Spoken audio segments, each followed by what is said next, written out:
Hello बच्चों, good morning.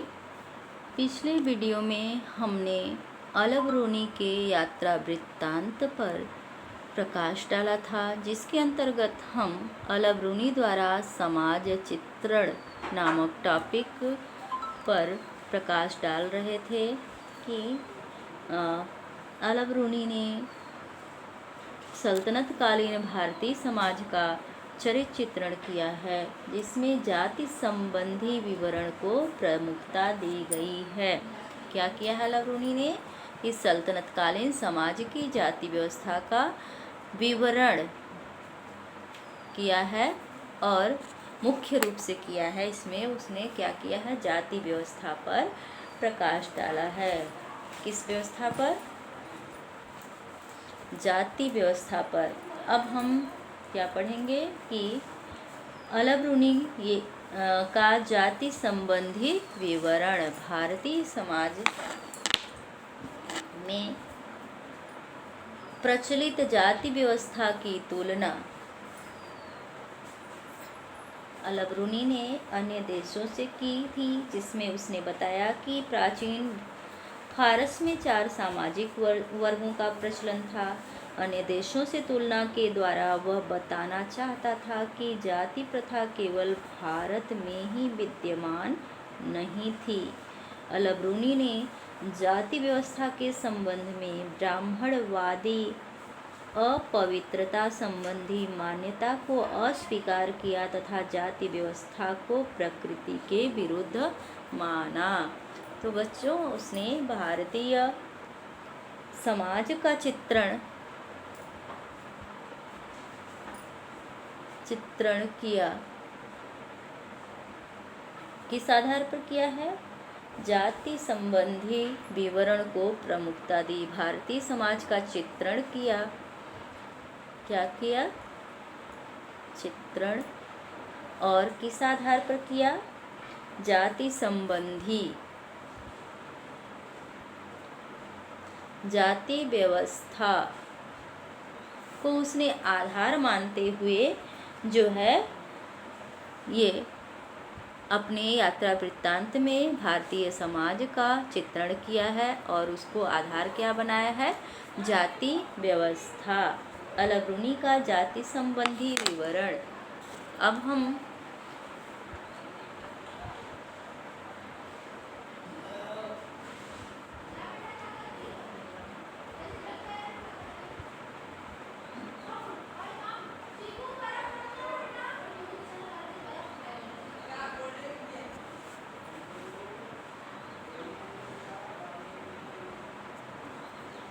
जाति संबंधी विवरण नामक टॉपिक पर प्रकाश डाल रहे हैं कि अलबरूनी ने क्या किया कि भारत की जाति व्यवस्था का अन्य देशों की जाति व्यवस्था से तुलना की। क्या किया?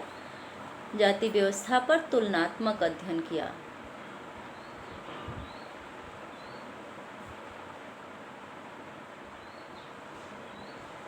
किया।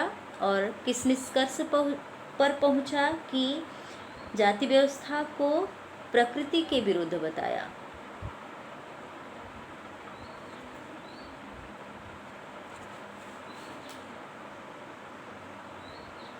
क्या है? प्रकृति के विरुद्ध।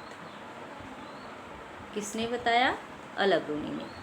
तो इसने पहला कार्य क्या किया? तुलनात्मक अध्ययन किया। किसका? जाति व्यवस्था का। और निष्कर्ष क्या दिया कि जाति व्यवस्था प्रकृति के विरुद्ध है। तब प्राकृतिक नियम, यह क्या प्राकृतिक नियम नहीं है। तो किससे इसने तुलना किया? अलबरूनी ने भारत में प्रचलित जाति व्यवस्था की तुलना अन्य देशों से की थी, जिसमें उसने बताया कि प्राचीन फारस में सामाजिक 4 वर्ग थे। कितने थे? 4 वर्ग थे फारस में। फारस का समाज क्या था? 4 वर्गों में विभक्त था।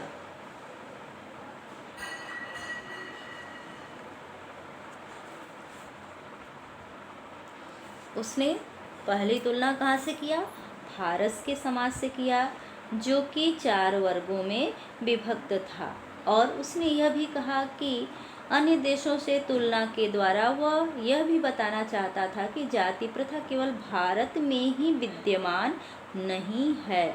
अल ब्रूनी ने जाति व्यवस्था के संबंध में ब्राह्मणवादी अपवित्रता संबंधी मानकों को अस्वीकार किया था। किसको अस्वीकार किया? ब्राह्मणवादी अपवित्रता।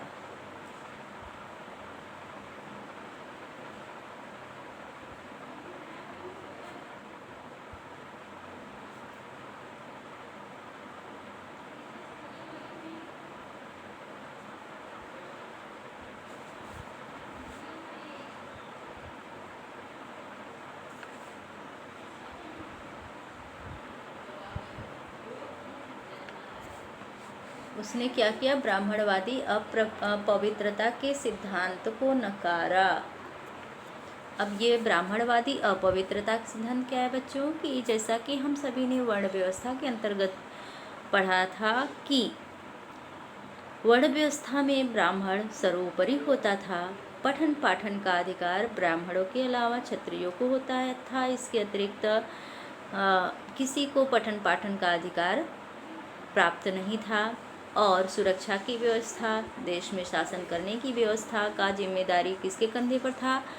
क्षत्रिय वर्ण पर था। और वैश्यों का कार्य क्या था? समाज का भरण पोषण करना। और चतुर्थ वर्ण जो था वो अपवित्र माना जाता था। तो ये अपवित्रता का जो सिद्धांत ब्राह्मणवादियों ने दिया था उसको इसने अस्वीकार किया। किसने? अल ब्रूनी ने। अल ब्रूनी के विचार से यह ब्राह्मणवादी अपवित्रता का सिद्धांत गलत था। इस मान्यता को उसने अस्वीकार किया तथा जाति व्यवस्था को प्रकृति के विरुद्ध माना। जैसा कि अभी हमने लिखा है कि ये क्या करता था? जाति व्यवस्था को प्रकृति के विरुद्ध बताता था। और अल ब्रूनी ने साथ साथ ये भी लिखा है कि भारत में वास्तविक रूप में जाति व्यवस्था का कठोरता से पालन नहीं होता था। क्या है? जाति व्यवस्था के पालन में उसने दूसरी बात क्या लिखी है? कि भारत में जाति व्यवस्था के पालन में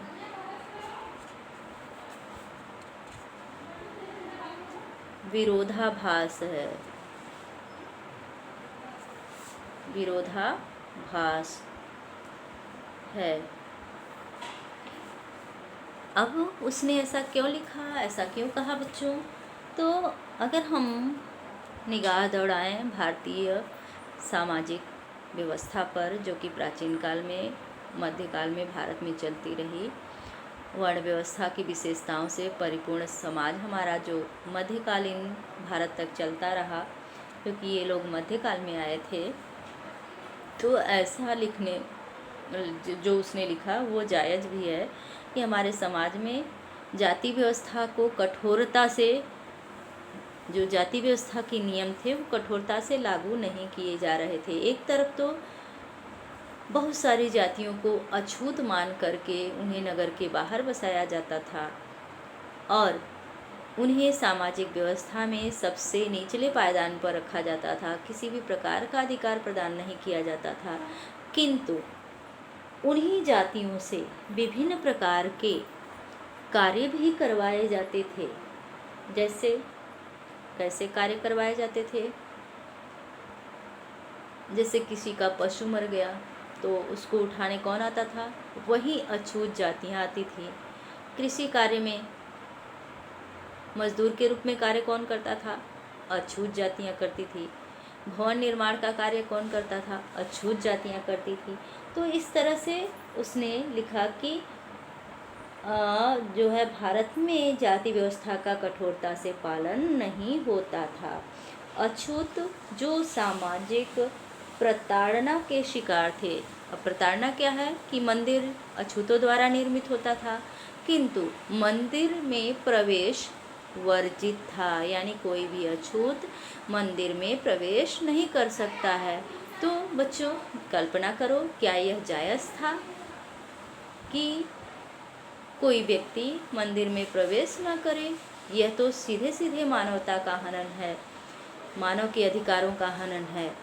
और बनवाया जाता था उसी व्यक्ति से, बनाने वाला जो व्यक्ति रहता था वह बनाने के पश्चात उसी मंदिर में प्रवेश नहीं कर पाता था।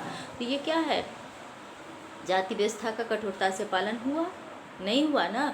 अगर होता तो उस अछूत जाति के व्यक्ति से मंदिर निर्माण कार्य में भी सहायता नहीं ली जानी चाहिए थी, और अगर ली गई तो उसको प्रवेश भी दिया जाना चाहिए था। तो इस प्रकार उसने इसी कार्यों को आधार मानते हुए ऐसा लिखा है कि भारत में जाति व्यवस्था का कठोरता से पालन नहीं होता था। अछूत जो कि सामाजिक प्रताड़ना के शिकार थे, उन्हें आर्थिक तंत्र में शामिल किया जाता था। आर्थिक तंत्र यानी मजदूर के रूप में सभी क्षेत्रों में ये कार्यरत होते थे, चाहे वो मंदिर बनाना हो, चाहे कृषि कार्य करना हो, चाहे नगर की सफाई करनी हो, या पशुओं के मरने पर उनको नगर के बाहर ले जाना हो तो इन्हें बुलाया जाता था। इनसे सारे कार्य करवाए जाते थे, और कार्य निकलने पर फिर इनको क्या किया जाता था, जैसे दूध से मक्खी निकाल करके फेंक दी जाती है, ठीक उसी प्रकार से इनको बहिष्कृत कर दिया जाता था। तो ये इसी आधार पर इसने लिखा है कि भारत में जाति व्यवस्था का कठोरता से पालन नहीं किया जाता था। और आगे क्या लिखता है बच्चों कि अलबरूनी आगे क्या लिखता है, इसने भारत भ्रमण के पश्चात वर्ण व्यवस्था के विषय में भी जानकारी दी है।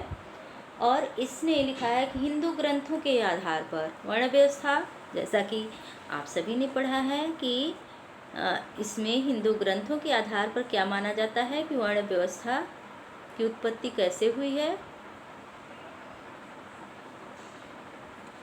कि उत्पत्ति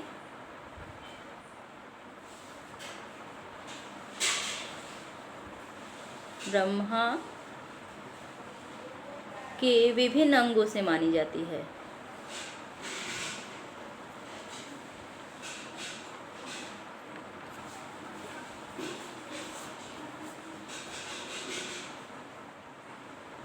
अंगों से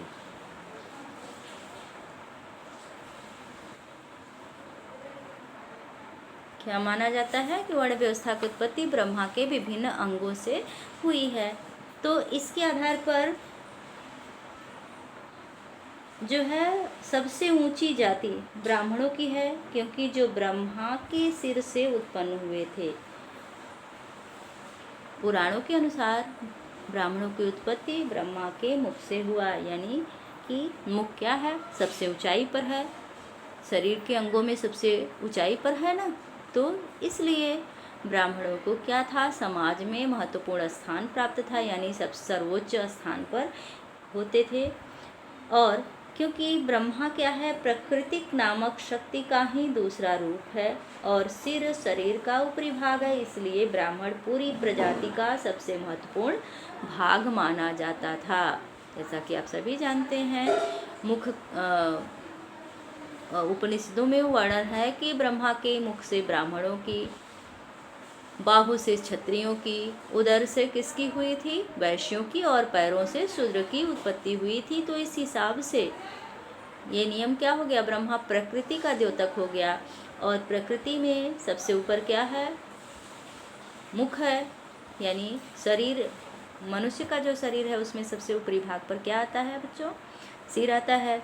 और सिर जो है सर्वोच्च होता है, इसलिए समस्त प्रजातियों में ब्राह्मण सर्वोच्च स्थान पर था। और ब्राह्मण पूरी प्रजाति का सबसे महत्वपूर्ण भाग था। यही कारण है कि उन्हें मानव जाति में सर्वश्रेष्ठ माना जाता था। ब्राह्मण के बाद क्षत्रिय आते थे, जिनका जन्म शास्त्रों के अनुसार ब्रह्मा के कंधों और हाथों से हुआ था। वह लगभग ब्राह्मणों के समान ही थे। क्या थे, दूसरे नंबर पर क्षत्रिय थे।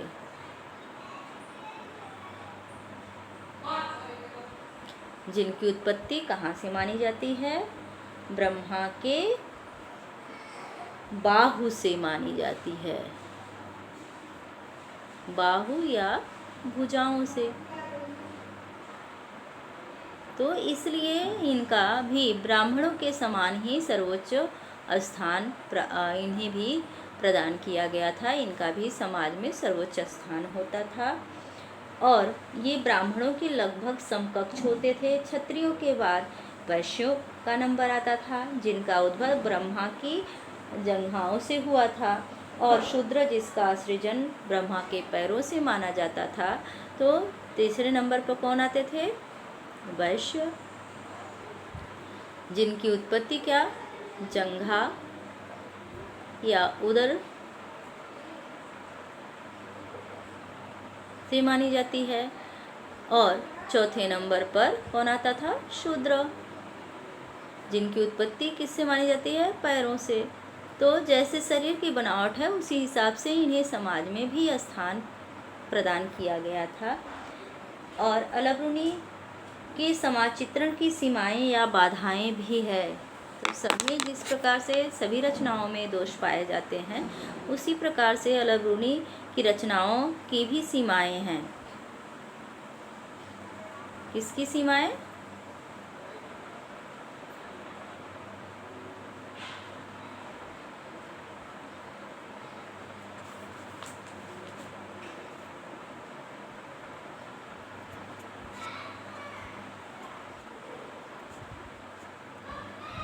अलबरूनी की रचनाओं की सीमाएं भी हैं। तो मनुष्य की रचनाएं जो होती थी उस समय जो लोग लिखते थे, अधिकांशतः क्या होता था? अब मनुष्य क्या है, अपनी भावों को भी लिखते समय व्यक्त करता है। तो जो उसको पसंद रहता है उसकी बड़ाई करता है, जो पसंद नहीं रहता है उसकी बुराई करता है। तो ये क्या हो जाती है? तो इसी तरह से अलबरूनी भी क्या था? एक इंसान था। तो अलबरूनी को अपनी यात्रा वृत्तांत लेखन के दौरान अनेक बाधाओं का सामना करना पड़ता था, जो कि अलबरूनी की साहित्यिक शैली की एक कमी भी बन जाती है। ये बाधाएं क्या थी? कि उस समय प्रचलित संस्कृत अरबी और फारसी से बहुत अलग थी, जिसके सिद्धांतों एवं विचारों को एक भाषा से दूसरी भाषा में अनुवाद करना जटिल था। क्या थी? यहाँ की जनभाषा क्या थी?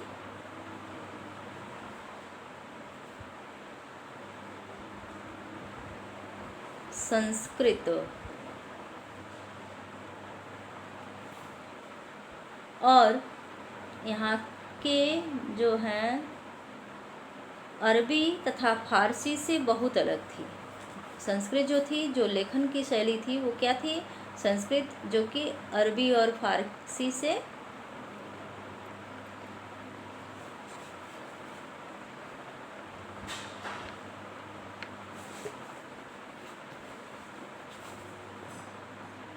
भिन्न थी। अरबी और फारसी से बिल्कुल भिन्न थी, और जिसके सिद्धांतों एवं विचारों को एक भाषा से दूसरी भाषा में अनुवाद करना क्या था?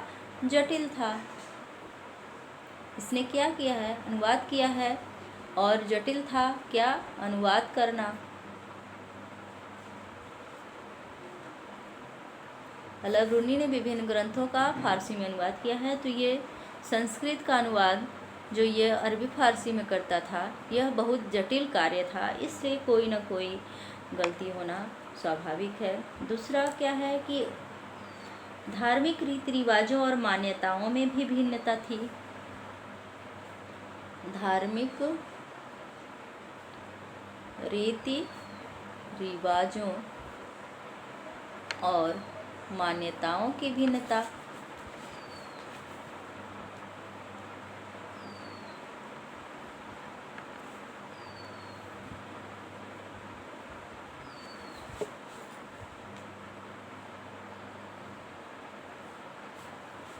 रीति रिवाजों और मान्यताओं की भिन्नता भी थी। और ब्राह्मणों के अभिमान की भावना एक जटिल थी, यानी कि ब्राह्मणों का जो अभिमान था, अभिमान की भावना की जटिल भावना।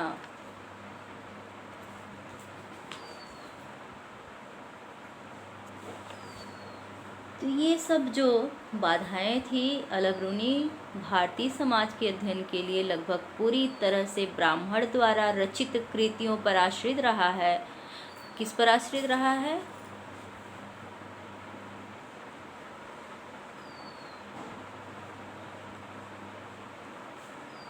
द्वारा रचित कृति पर आश्रित था।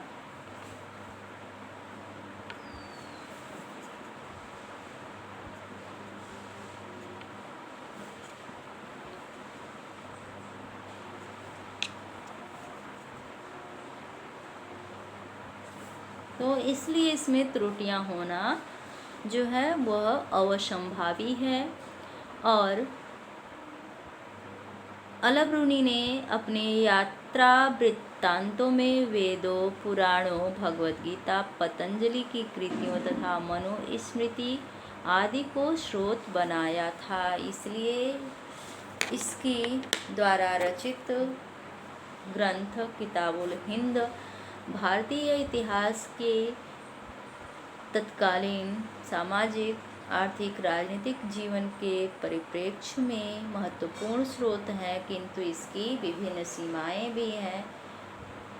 फिर भी यह जो है एक महत्वपूर्ण स्रोत के रूप में इस्तेमाल किया जा सकता है। अब दूसरा यात्री कौन था?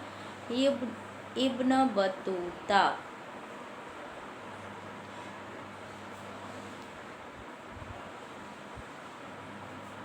इब्न बतूता पहला कौन था? अलबरूनी। दूसरा कौन है? Ibn Battuta. यह कौन था? मोरक्को का निवासी था।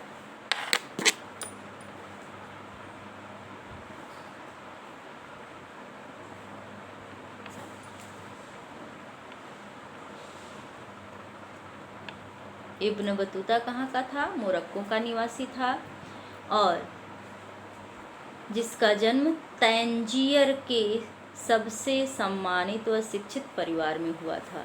कहाँ हुआ था? सम्मानित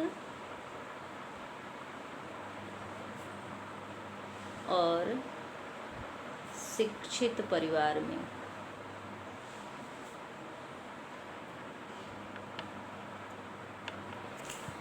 किस जगह के? तंजीर।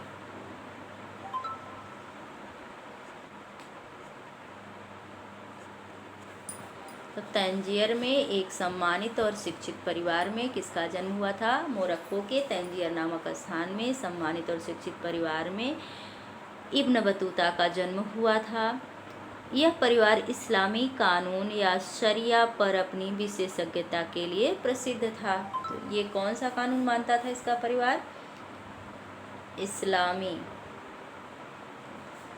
कानून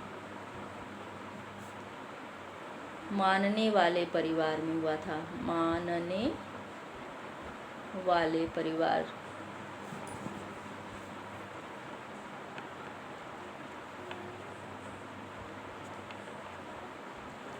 तब इसका संबंध किससे था बच्चों? कि इस्लाम धर्म मानने वाले परिवार से इसका संबंध था। किसका? इब्न बतूता का। और इब्न बतूता जो है इसका परिवार इस्लामी शरिया को मानता था। इब्न बतूता 1332-33 ईस्वी में भारत आगमन से पूर्व मक्का, सीरिया, इराक, फारस, यमन, ओमान आदि देशों की यात्राएं भी कर चुका था। कहाँ कहाँ की? भारत आने से पूर्व यानी पहले मक्का की यात्रा कर चुका था, सीरिया की यात्रा कर चुका था, इराक की यात्रा कर चुका था, फारस की यात्रा कर चुका था, यमन की यात्रा कर चुका था, ओमान तथा पूर्वी अफ्रीका के अनेक तटीय शहरों की यात्राएं कर चुका था। यह 1232-33 में भारत आया। कब आया बच्चों? 1232-33 ईस्वी में भारत आया। कौन आया? Ibn Battuta. अब इब्न बतूता का यात्रा वृत्तांत।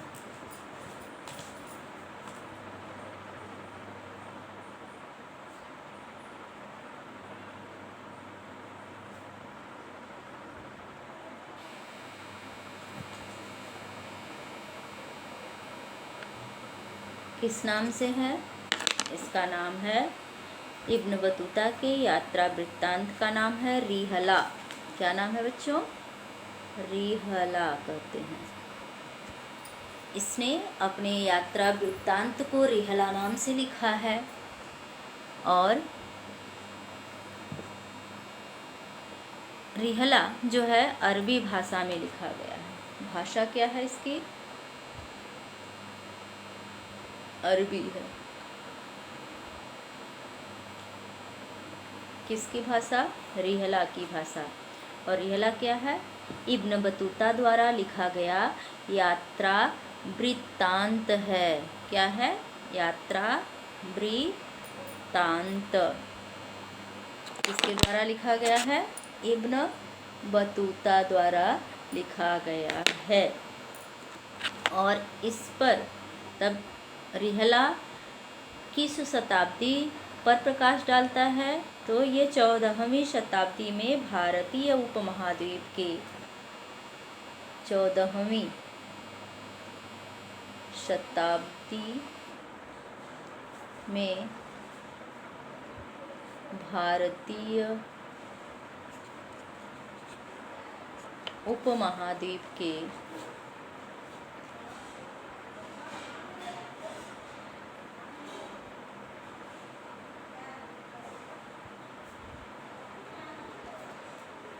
सामाजिक सांस्कृतिक जीवन की महत्वपूर्ण जानकारी पर प्रकाश डालता है। उपमहाद्वीप के सामाजिक व सांस्कृतिक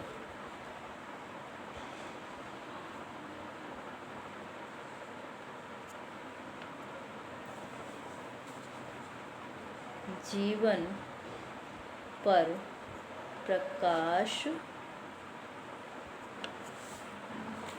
डालता है। बच्चों, यह किस शताब्दी? 14वीं शताब्दी।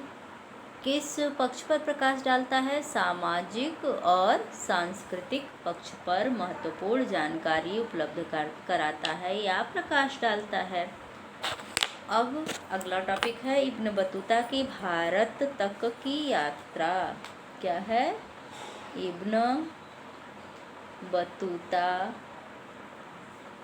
की भारत तक की यात्रा। तो 1333 में इब्न बतूता स्थल मार्ग से मध्य एशिया होते हुए सिंध पहुंचा था। कब? 1333 में स्थल मार्ग से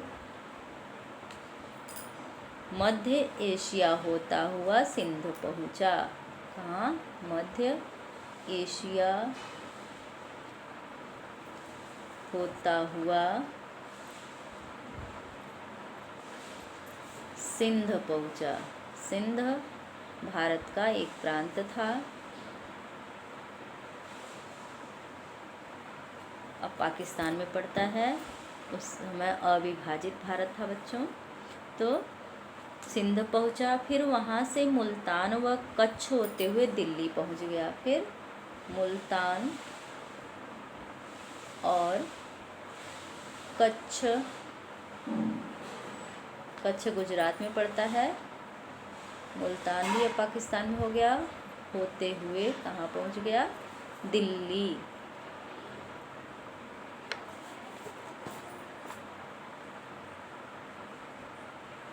दिल्ली पहुंचा। अब वहाँ पर शासक कौन था? मुहम्मद बिन तुगलक। उस समय भारत का शासक कौन था? मुहम्मद बिन तुगलक का शासन था। यह किस वंश का शासक था? मोहम्मद बिन तुगलक सल्तनत कालीन शासक था और तुगलक वंश का शासक था। तो मोहम्मद बिन तुगलक का शासन था और इसकी ख्याति से आकर्षित होकर कला एवं साहित्य के संरक्षक के रूप में उसके दरबार में पहुंचा था और सुल्तान ने उसकी विद्वता से प्रभावित होकर उसे दिल्ली का काजी या न्यायाधीश बना दिया। इसने क्या किया? मोहम्मद बिन तुगलक ने विद्वता से प्रभावित होकर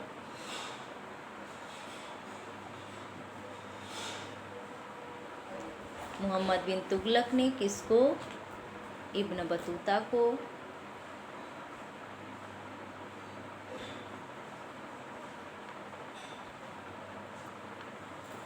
क्या नियुक्त कर दिया? प्रधान काजी।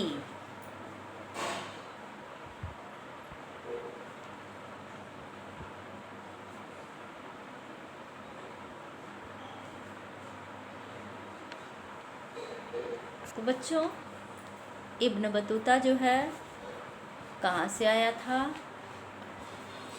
अभी बताया मैंने कि मोरक्को का निवासी था और मोरक्को से यह मुल्तान पहुंचा। मुल्तान से कच्छ होते हुए फिर कहाँ पहुंच गया? दिल्ली पहुंच गया। और दिल्ली उस समय कौन शासक था? मोहम्मद बिन तुगलक का शासनकाल था और मोहम्मद बिन तुगलक की ख्याति को सुनकर के ही यह दिल्ली की ओर आकर्षित हुआ था और उसके दरबार में पहुंच गया। और फिर क्या हुआ कि मोहम्मद बिन तुगलक इससे प्रभावित हो गया और इससे प्रभावित होकर के दिल्ली का काजी या न्यायाधीश नियुक्त कर दिया।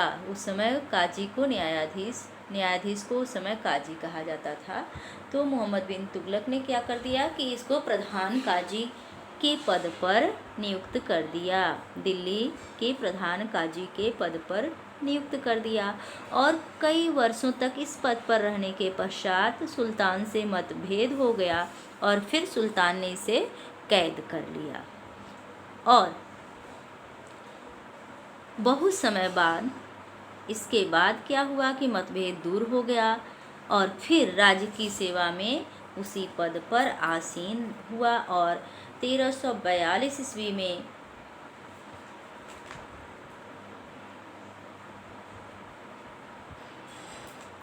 क्या हुआ? 1342 ईस्वी में मुल्तान में क्या हुआ? 1342 ईस्वी में सुल्तान ने इब्न बतूता को दूत बना करके मंगोल शासक के पास भेजा। क्या किया सुल्तान ने? दूत बनाकर मंगोल शासक के पास भेजा।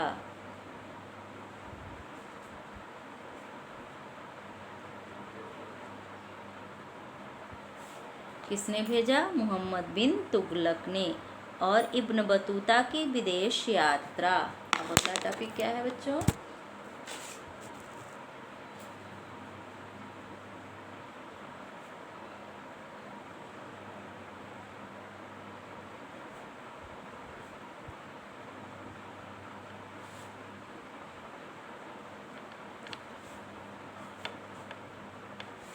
तो अगला टॉपिक हमारा है इब्न बतूता की विदेश यात्रा। इब्न बतूता ने भारत में दिल्ली सल्तनत के काजी पद पर रहते हुए अनेक देशों की यात्राएं की, जिनमें कुछ निम्नलिखित हैं। जैसे मध्य भारत के रास्ते मालाबार होते हुए मालदीव पहुंचा।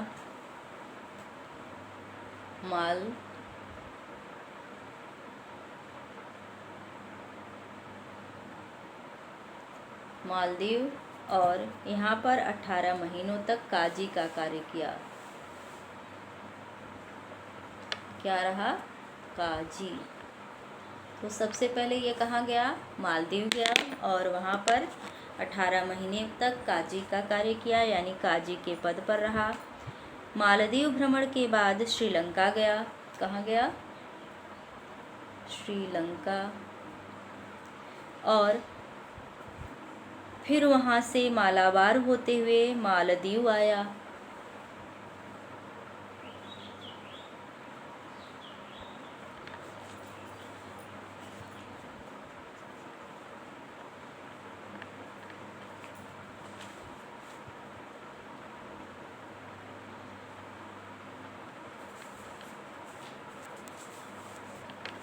और फिर चीन जाने से पूर्व असम व बंगाल की यात्रा की। फिर चीन, और इससे पूर्व उसने भारत के 2 प्रांतों असम और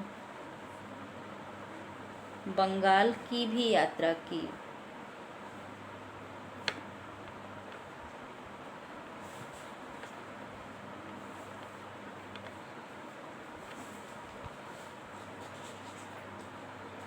तो इस प्रकार उसने विभिन्न देशों की यात्राएं की, और इस यात्राओं के आधार पर ही उसने अपना यात्रा विवरण लिखा है। उसने सुमात्रा के रास्ते चीनी बंदरगाह के साथ साथ बीजिंग तक की यात्रा की, परंतु चीन में लंबे समय तक नहीं रहा।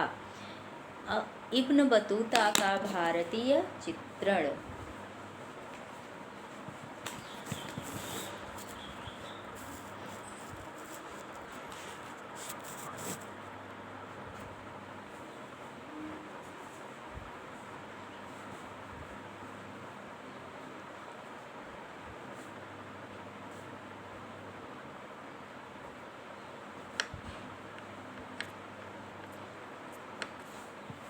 इब्न बतूता ने भी अलबरूनी की तरह भारत विषयक वर्णन किया है। उसने भारतीय समाज और अर्थव्यवस्था के विषय में अनेक विवरण दिए, जिनका वर्णन हम इस प्रकार कर सकते हैं। सल्तनत कालीन सामाजिक व्यवस्था। इब्न बतूता ने अन्य विदेशी यात्रियों की भांति सल्तनत कालीन समाज पर प्रकाश डाला है। उसने सल्तनत काल में प्रचलित प्रथाओं का विवरण दिया है, जैसे सती प्रथा, दास प्रथा। इब्न बतूता ने विशेषकर दास प्रथा, जो कि सल्तनत कालीन शहरीकरण और व्यापारिक परिस्थितियों पर आधारित थी, का विवरण प्रस्तुत किया है। दास प्रथा। सल्तनत काल के बाजारों में वस्तुओं की तरह दासों की भी बिक्री की जाती थी, यानी कि इंसानों की खरीद फरोख्त की जाती थी। और कहाँ की जाती थी बच्चों? बाजार में। जैसे कि वस्तुओं की बिक्री होती है, वैसे ही क्या होता था कि इंसानों को खरीदा और बेचा जाता था। इंसानों की स्थिति अत्यंत दयनीय थी, जो कि दास के रूप में बिक जाते थे। उनकी स्थिति अत्यंत दयनीय होती थी, और कोई भी किसी को बेच सकता था। बाप बेटे को बेच सकता था, बेटा बाप को, यहाँ तक कि भाई बहनों को भी लोग बेच दिया करते थे। जैसे खुद भारत में दास वंश के संस्थापक कुतुबुद्दीन ऐबक को उसके भाई ने ही बेच दिया था। आप लोगों ने पढ़ा ही होगा। इल्तुतमिश जो था वो भी बिका हुआ था। लगभग सभी शासक जो हैं दास वंश के सभी गुलाम थे, इसीलिए गुलाम वंश के नाम से भी यह वंश सल्तनत काल जाना जाता है। तो बच्चों, मनुष्य को मनुष्य एक वस्तु की तरह बेच देता था, और दासों का भी बाजार होता था। इनकी स्थिति अत्यंत दयनीय होती थी। इन्हें उपहार स्वरूप भी दिया जाता था। इब्न बतूता ने अपने विवरण में बताया है कि उसने सुल्तान मोहम्मद बिन तुगलक को उपहार स्वरूप देने के लिए घोड़ा, ऊँट और दास खरीदे थे। यानी घोड़े, ऊँट की तरह मनुष्य को भी खरीदा था, इंसान को भी खरीदा था।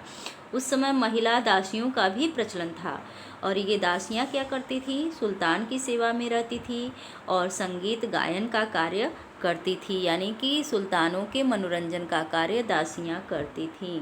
अमीरों की गतिविधियों की निगरानी रखने के लिए भी दासियों को नियुक्त किया जाता था। जैसा कि आप लोगों ने अशोका देखा होगा, चंद्रगुप्त देखा होगा, उसमें भी उस समय गणिका बोला जाता था। गणिकाएँ जो होती थी एक तरह से गुप्तचर का कार्य भी करती थी। तो यहाँ भी सल्तनत काल में भी अमीरों की गतिविधियों की, अमीर मतलब उच्चाधिकारी, की गतिविधियों की निगरानी रखने के लिए भी दासियों की नियुक्ति की जाती थी। सल्तनतकालीन समय में दासों से घरेलू कार्य ही करवाए जाते थे और इनका मूल्य भी बहुत कम होता था। इब्न बतूता ने बताया कि दासों का उपयोग पालकी या डोली में पुरुषों और महिलाओं को ढोने के लिए भी किया जाता था। शहरी जीवन पर उसने प्रकाश डालते हुए लिखा है कि भारतीय नगरों की घनी जनसंख्या वाला तथा समृद्ध नगर थे, संख्या अधिक थी और उनके अनुसार ये नगर उन लोगों के लिए व्यापक अवसरों से परिपूर्ण हैं जिनके पास आवश्यक इच्छा, साधन और कौशल है। अधिकांशतः शहरों में भीड़ भाड़ युक्त सड़कें व चमक दमक वाले बाजार होते थे जो विविध प्रकार की वस्तुओं से भरे रहते थे। आगे वह दिल्ली का चित्रण करता है कि इब्न बतूता लिखता है कि दिल्ली शहर के चारों ओर एक प्राचीर है, प्राचीर यानी चाहदीवारी है जो अतुलनीय है, मतलब जिसकी तुलना नहीं की जा सकती। इस दीवार की चौड़ाई 11 हाथ है और इस प्राचीर के अंदर रात्रि के पहरेदारों के लिए कक्ष भी बने हुए हैं, यानी कि चारदीवारी के अंदर क्या थे, कमरे थे जिसमें पहरेदार रहते थे जिनकी ड्यूटी रात में रहती थी। प्राचीर के अंदर भंडार गृह भी है, यानी अनाज रखने का स्थान भी है जिसमें खाद्य सामग्री के अतिरिक्त हथियार, बारूद, प्रक्षेपास्त्र तथा घेराबंदी में काम करने वाली मशीनों को रखा गया है। इस प्रणाली के अंदर सैनिक एक छोर से दूसरे छोर तक घूमते रहते हैं।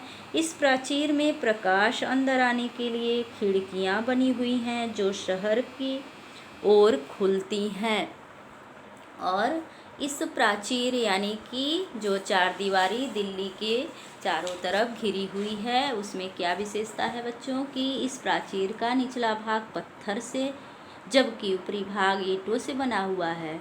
इस प्राचीर में कई मीनारें हैं जो एक दूसरे के बहुत पास पास हैं। इस शहर में 28 द्वार हैं जिन्हें दरवाज़ा कहा जाता है और इन दरवाज़ों में सबसे विशाल बदायूं का दरवाज़ा है। एक अन्य द्वार जिसे माड़वी कहा जाता है, माड़वी जो है वह अनाज मंडी में है, जबकि गुल दरवाजे के समीप में फलों का बगीचा है। इस शहर में एक बेहतरीन कब्रगाह है जिसकी कब्रों के ऊपर गुंबद बनाई गई है। जिन कब्रों में गुंबद नहीं है उनमें मेहराब का प्रयोग किया गया है। इन कब्रगाहों में सभी मौसम में फूल खिले रहते हैं। इसके बाद वह व्यापारिक जीवन पर प्रकाश डालता है और लिखता है कि भारतीय उपमहाद्वीप व्यापार तथा वाणिज्य के अंतर्गत एशियाई तंत्रों से भली भांति जुड़ा हुआ है। उसके अनुसार भारतीय माल की मांग मध्य एशिया दक्षिण पूर्वी एशिया दोनों में बहुत थी, जिससे शिल्पकारों तथा व्यापारियों को अत्यधिक लाभ भी होता था और भारतीय कपड़ों विशेष रूप से सूती कपड़ा, महीन मलमल, रेशम, जरी तथा साटन की अत्यधिक मांग विदेशों में थी।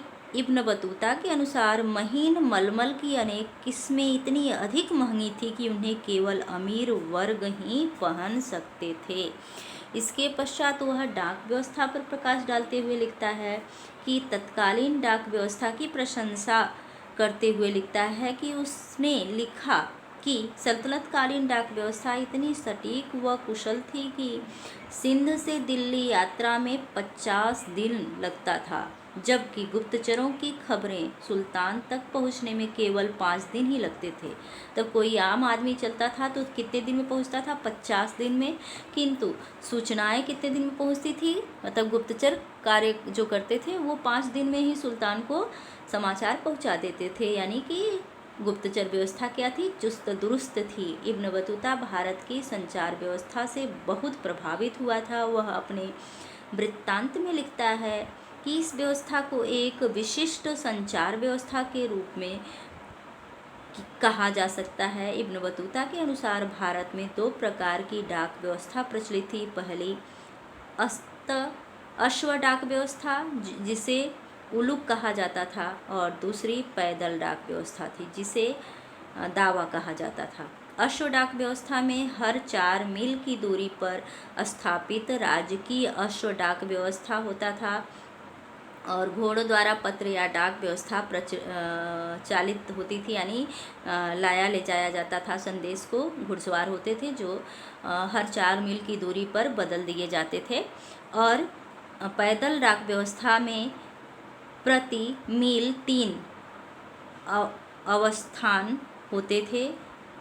यह 1 मील का 1/3 होता था। हर 3 मील पर घनी जनसंख्या वाला एक गांव होता था जिसके बाहर 3 मंडप होते थे। पैदल डाक व्यवस्था अश्व डाक व्यवस्था से अधिक तीव्र होती थी और इसका प्रयोग अक्सर खुरासान के फलों के परिवहन के लिए होता था, जिन्हें भारत में बहुत पसंद किया जाता था। तो बच्चों, इस प्रकार से इब्न बतूता ने भारत विषयक वर्णन किया है, भारत के लगभग सभी पक्षों पर प्रकाश डाला है। इब्न बतूता के अतिरिक्त भी अन्य कई विदेशी यात्री भारत में आए और उन्होंने भी अपने यात्रा वृत्तांत को लिखा है, और जिसमें हैं दुआर्ते बारबोसा और फ्रांसवा बर्नियर। तो बर्नियर और दुआंते के अतिरिक्त फ्रांसीसी जौहरी और इतालवी चिकित्सक मनुची भी आया था। तो बहुत सारे लोग आए थे। फ्रांसीसी जौहरी का नाम है जियां बैप्टिस्ट टैवर्नियर। तो इन लोगों के विषय में हम अगले वीडियो में प्रकाश डालेंगे कि इन्होंने भारत विषय क्या वर्णन किया था। इनके यात्रा वृत्तांत जो है भारतीय इतिहास जानने के महत्वपूर्ण स्रोत हैं। कुछ त्रुटियां भी हैं इनमें, किंतु फिर भी ये समकालीन इतिहास के विविध पक्षों पर प्रकाश डालने के महत्वपूर्ण स्रोत हैं। तो अगले वीडियो में हम खास तौर से बर्नियर के यात्रा वृत्तांत पर प्रकाश डालेंगे।